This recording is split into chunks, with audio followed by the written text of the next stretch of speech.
पापोऽहं पापकर्माहं पापत्मां पापसंभव त्राहि मां कृपया देव सर्वपापहरो हरः। ये परिक्रमा लगाते हुए बोलने का मंत्र है। पापोऽहं पाप कर्माहं। परमात्मा से हम क्या कह रहे हैं कि हे परमात्मा, पापो अहम, हम पापी हैं, और पाप कर्माहं, हम कर्म भी पापी करते हैं, मेरा कर्म भी पाप से भरा हुआ है। पापात्मा, पाप असंभव, और इतना ही नहीं, आगे भी और हम पाप करेंगे, ये संभव है। त्राहि मां पुंडरीकाक्ष, हे पुंडरीकाक्ष, हे परमात्मा, हे भगवान, रक्षा करो। किससे? हम ऐसे पापी हैं, तो पापी लोग कहाँ जाएंगे? बोलो। हाँ, तो उससे हमारी रक्षा करो। त्राहि मां, क्योंकि आप कैसे हो? सर्व पाप हरो हर। कैसे हो? सब पापों को हरण करने वाले हो आप, तो हमारे सब पाप हर लो।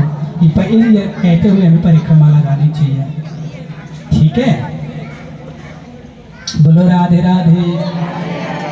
तो इस प्रकार भगवान ने इंद्र पर भी अनुग्रह किया, और ऐसे ही और मधुर मधुर लीलाएं करते हुए पूरे ब्रजवासी वृंदावन वासियों को भगवान आनंदित करते रहे।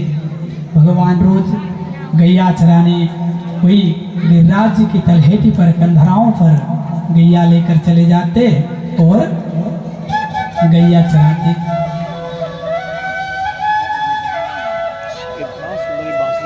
तो रोज भगवान का एक दिनचर्या था कि गैया चराने का उनका रोज चले जाते थे।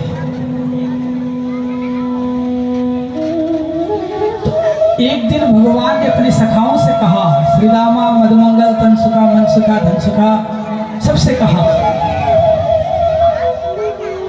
कि आज कल हम सुबह सुबह जाएंगे, एकदम ब्रह्म मुहूर्त में हम चले जाएंगे गैया चराएं, ठीक है? तो सबने कहा क्यों? तो कन्हैया कहते नहीं, कुछ और काम है, तुम चलो तो सही। सब तैयार हो गए। तो क्या था कि गोपियां, सब ब्रज की गोपियां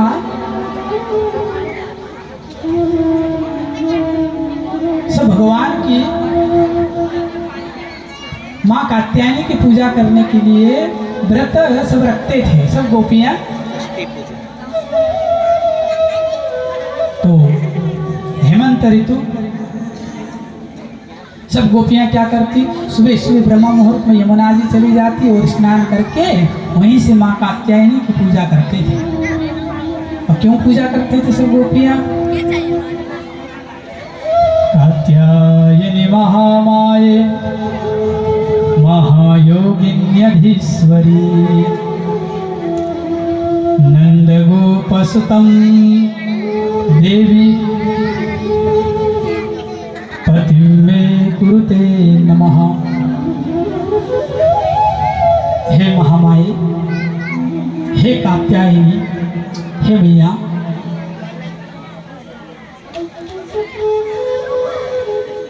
हे महायोगिन्यधीश्वरी, अगर आप हमारी व्रत पूजा से प्रसन्न हो तो हमें पति रूप में नंद नंदन प्रदान करें। नंद नंदन भगवान श्री कृष्ण को हमें पति रूप में मिले माँ, ऐसी हमें आशीर्वाद देना।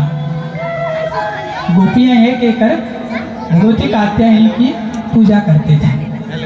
गोपियां सब मिलकर करती थी, और सुबह सुबह रोज पहले तो यमुना जी में ब्रह्म मुहूर्त में जाते, स्नान करते, और फिर कात्यायनी मंदिर में चली जाकर वो पूजा करते। बोलो राधे राधे।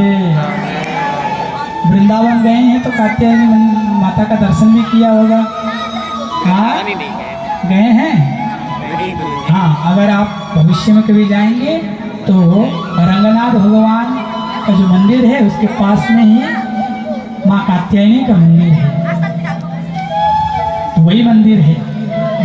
गोपियां कात्यायनी का पूजा करने रोज चली जाती थी। अब भगवान ने भी सोचा कि गोपियां इतनी कष्ट कर रही हैं, क्योंकि ये हेमंत ऋतु कब लगता है? मार्गशीर्ष और पौष महीने में, नहीं पोख महीने में। तो पोख महीने में कितना ठंडा होता है? अभी कितना ठंडा है, नहीं? तो ऐसे ठंडों में सुबह सुबह रोज ब्रह्म मुहूर्त में 3 बजे, आज तो कोहरा भी बहुत भयंकर था, नहीं सुबह? तो आज बहुत ठंडी थी आज सुबह। तो ऐसे में गोपियां सुबह मिलकर, सब गोपियां सुबह सुबह ब्रह्म मुहूर्त में यमुना जी चली जाती और भगवान को मांगती थी। तो भगवान ने सोचा कि आज गोपियों की मनोकामना को सांत्वना देते हैं गोपियों को। तो भगवान ने कहा अपने सखाओं से कि कल सुबह ब्रह्म मुहूर्त में जाना है, सब तैयार हो जाना। और सुबह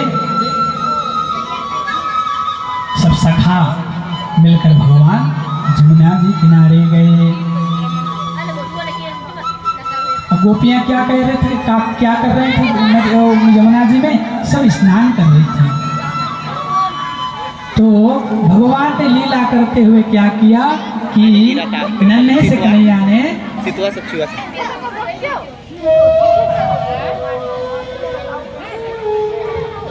कन्हैया ने क्या किया? ऐसे कुछ जलने की बू आ रही है ना? हाँ, टाट जल रहा है ना, ऐसा बू आ रहा है। तो ये देख लो क्या है, क्या जल रहा है, तो उठ के देख लो, टाट सी आ रही है ना? क्या अगरबत्ती है क्या? हाँ, क्या हवन? कोई? अच्छा ठीक है, ठीक है, ठीक है। तो गोपियां स्नान कर रही थी, भगवान अपने सखाओं के साथ में यमुना जी किनार पहुंच गए। बोलो राधे राधे, और धीरे से बोलो जी राधे राधे। हाँ, आज जलेबी बन रहा होगा शायद, धीरे और जोर से बोलना पड़ेगा। हाँ, नहीं बन रहा है, हमको नहीं पता। हाँ, बोलो राधे राधे। तो भगवान अपने सखाओं के साथ सुबह ब्रह्म मुहूर्त में यमुना जी के किनारे पहुंचे। तो गोपियां सब स्नान कर रही थी यमुना जी में। तो भगवान ने क्या किया कि सब गोपियों का वस्त्र जो है एक गट्ठर बनाकर पेड़ के ऊपर चढ़ गए। सब गोपियां नदी में थी। अच्छा, अब गोपियां पानी से बाहर कैसे निकले? क्योंकि वस्त्र तो सारे कन्हैया लेकर चढ़ गए कदम के वृक्ष के ऊपर। सब गोपियों ने हाथ जोड़कर प्रार्थना किया, अरे कन्हैया ऐसा मत कर। पहले तो खूब डांटा सबने, ये कन्हैया तो कितना बदमाश है, तो तू सब हमारे सब कपड़े तू लेके गया, पानी से बाहर निकलेंगे ना तो खूब मारेंगे, चुपचाप कपड़े लौटा दो। तो कन्हैया कहते नहीं। तो गोपियां बहुत देर तक पानी पर रही, कन्हैया ऊपर से आनंद ले रहे हैं। तो सब गोपियों ने पानी के अंदर से भगवान को खूब पुकारा। मानो आज भगवान गोपियों को शिक्षा देना चाहते हैं कि कभी भी निर्वस्त्र होकर हमें स्नान नहीं करना चाहिए। गोपियां समझ गई, भगवान ने वस्त्र लौटा दिए। बोलो राधे राधे राधे राधे। तो इतना ही नहीं, गोपियों के मनोकामना को भगवान जानते थे कि हे गोपी, तुम किस लिए पूजा करती हो, मैं जान चुका हूं कि तुम चिंता मत करो। शरद पूर्णिमा के दिन मैं तुम्हारी मनोकामनाओं को अवश्य पूरा करूंगा। तुम्हारी जो मनोकामना है शरद पूर्णिमा के दिन में अवश्य पूरा कर दूंगा। ये कहकर भगवान ने वस्त्र लौटा दिए। आज से भगवान का एक नाम और पढ़ा, क्या? क्षीरहरण। बोले क्षीरहरण भगवान की। ब्रजे वसंतम नवनीत चौरम गोपांगनानां चरुकूल चौरम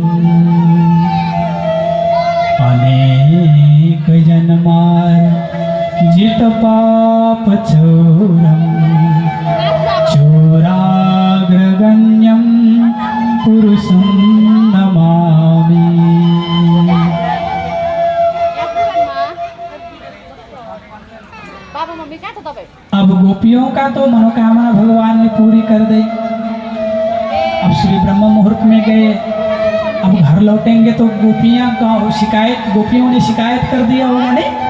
बोलो राधे राधे। अब गोपियों ने घर में शिकायत कर दिया होगा तो आज तो खूब मार पड़ेगी, नहीं? अगर छोटे बच्चे उद्यम करें, अगर कोई आकर घर पे शिकायत कर दें तो जितना हो सके घर से दूर रहने की कोशिश करेंगे, नहीं? बोलो राधे राधे। तो कन्हैया ने सबसे कहा कि देखो, हमने तो गोपियों का तो वस्त्र कुछ देर के लिए छुपा दिया था, अब ये गोपियां गई होंगी घर पे और सबसे शिकायत कर दिया होगा, तो आज तो भैया खूब मार पड़ेगी, अब तो घर नहीं जाना। तो सबने पूछा तो कहाँ चले जाएं? तो कन्हैया कहते हैं मेरे पास एक ऐसी जगह है, वहां चलते हैं, चलो। तो वृंदावन यमुना के किनारे से वो मथुरा की ओर चल दी। बोलो राधे राधे। मथुरा की ओर जा रहे थे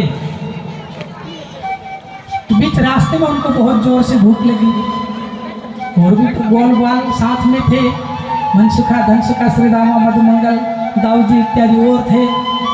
सबको बहुत भूख लगी, सब अब कन्हैया की तरफ देखते हैं। कन्हैया रोज तो घर से हम लेके आते थे, आज तो तूने सुबह सुबह ही सबको ले आया, आज तो सुबह घर पे भी कुछ नहीं बना था, कोई कुछ लेके भी नहीं आया, बड़ी जोर की भूख लग गई है कन्हैया, कुछ उपाय कर दे।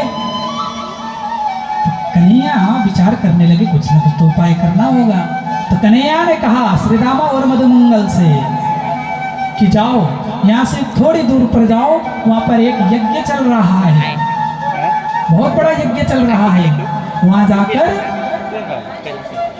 कुछ भोजन मांग के लेके आओ, कहना कि दाऊ जी और कृष्ण ने भेजा है।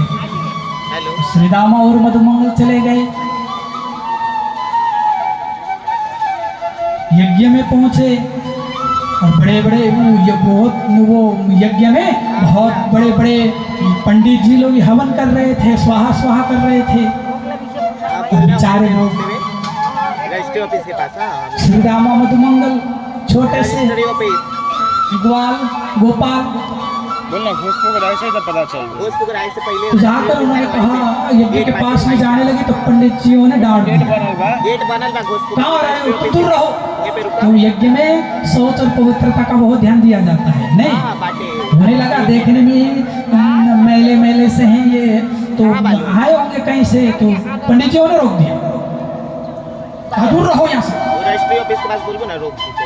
तो श्रीदामा और मधुमंगल ने कहा कि प्रभु हमें कन्हैया और दाऊ जी बलराम जी ने भेजा है, तो हम सबको बहुत भूख लग रहा है, कन्हैया को भी कृष्ण को भी बहुत भूख लग रहा है, कुछ दे दो।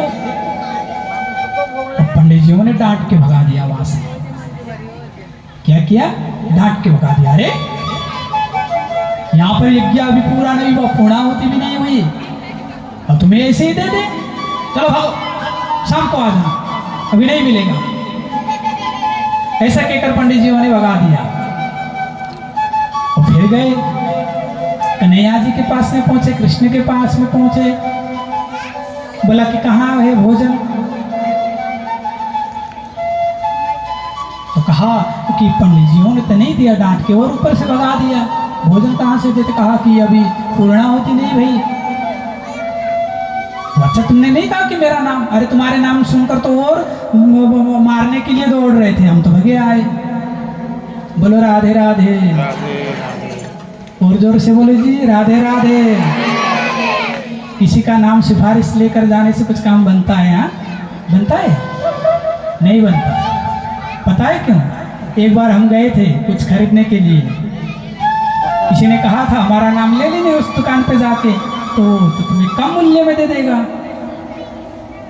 तो हमने तो पहले जाकर सामान ले लिया, उसका 100 रुपये बोला उसने। तो हमने कहा कि भाई हमें तो फलाने आदमी ने भेजा है, तो ऊपर से बोला 110 रुपये दे दो।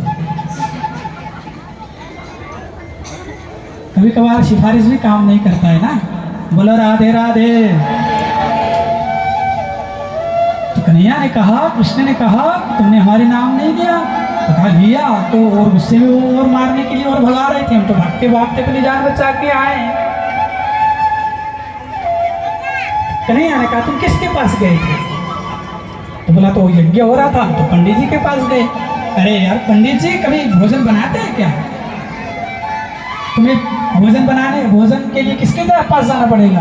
रसोई पे जाना पड़ेगा, रसोईया कौन है देखना पड़ेगा, तब वही तो देंगे भोजन। पंडित जी कहाँ से भोजन देंगे? वो तो हवन कर रहे हैं, आहुति कर रहे हैं, तो भोजन कहाँ से देंगे वो?